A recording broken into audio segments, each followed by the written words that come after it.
Hello everybody and welcome to IndySportsCrew.com. My name's Jared Rimmel and I'm going to give you my Sweet 16 preview. But before I do, I want to give a shout out to Purdue Boilermakers Robbie Hummel, who ended his career in incredible fashion against the Jayhawks. He had a great first half. He was on fire, put the Boilers on his back, and they came up a couple possessions short of moving forward to the Sweet 16. But I think that he defines Indiana basketball not only on and off the court. So I want to wish him the best of luck as he transitions from college to the pros. With that being said, let's look forward to the teams that are still in the dance and the 4 Big Ten teams that are still in the Sweet 16. First, in the East region, Wisconsin Badgers and the Ohio State Buckeyes. Wisconsin has, I think, a favorable matchup against Syracuse, especially with Fab Melo out. I think that Syracuse will try to speed Wisconsin up, but with Wisconsin's style of play and Big Ten battle tested, they will be fine and they'll take care of the ball. And I think Jordan Taylor will control the game and the Wisconsin Badgers will move past Syracuse. Now, the Ohio State Buckeyes, they have a tough game against Cincinnati, but I think that they've just got too many weapons to get beat by Cincinnati. I know it's an all-Ohio matchup, but I think Ohio State moves forward. So with that being said, I've got Wisconsin and Ohio State playing in the East region in the Elite Eight to move forward to the Final Four. So Big Ten will represent the East region. Now, the West region, the Michigan State Spartans. Michigan State, I think, is playing very well right now. And I think that they have a tough matchup against Louisville, but I still think they will get past Louisville. I think Draymond Green and Keith Appling is going to be too much for Louisville. So, with that being said, I've got Michigan State beating Louisville. And then in the Marquette, Florida game, I think that game's up in the air. But I think that Michigan State will be either Marquette or Florida and will represent the West region. So I think that the West region and the East region will be represented by Big Ten teams.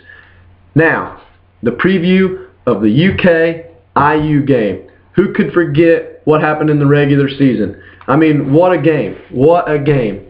Wofford hit that shot, and it was true Hoosier hysteria. Now, a lot of people's been asking, and a lot of people's been talking about, can IU do it again? Can they hang with the Wildcats? I say, yes, they can. I think they can do exactly what they did at home and do that to the Kentucky Wildcats again. But there's a couple keys that they're going to have to do in order for this to happen. First of all, they have to get Anthony Davis in foul trouble, and I think that they have to get Zeller involved early and often. The guards need to get Zeller involved and get him touches as early as possible and as much as possible so Zeller can continue to go after Davis. Yes, Davis might get a few blocks on Zeller, but I think if he continues to go after him, they're going to get fouls called on Davis. So I think the key to this game, the two biggest keys, is Zeller and Davis. If Zeller can get Davis in foul trouble, the Hoosiers will be right in this game.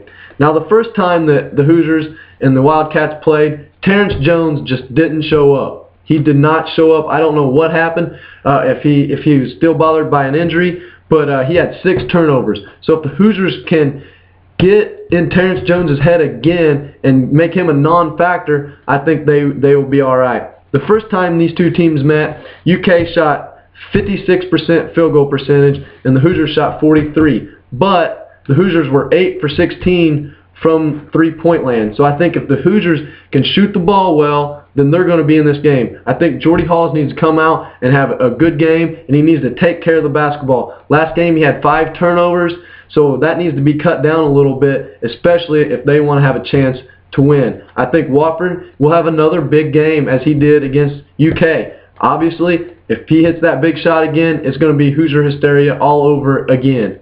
Now, you can't just stop one guy or 2 guys on Kentucky. They have 5 guys that they can go off at any time. So with that being said, you can't keep all them guys down. They're pros. So if you can just limit 1 or 2 of them to having good nights, then I think the Hoosiers will have a chance. Because with all 5 guys that start for Kentucky, it's going to be tough.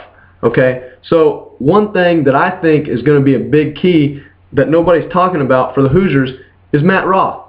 I think Matt Roth is going to come off the bench and hit 2 or 3 threes and lift Indiana to a victory. I said that, a victory. I think the Hoosiers are going to come out and beat Kentucky in the Sweet 16, and it's going to be just like 2002 all over again when the Hoosiers beat the Dukies to move forward to the Elite Eight and eventually the championship game. So I think that the Hoosiers beat Kentucky, and then we'll get past the Baylor team. So I have 3 Big Ten teams in the Final Four. I think the Hoosiers, if they can stay in control, they will beat Kentucky. I think that everybody's talking about Kentucky having the edge here because IU beat them in the regular season and they're out for blood and all this stuff.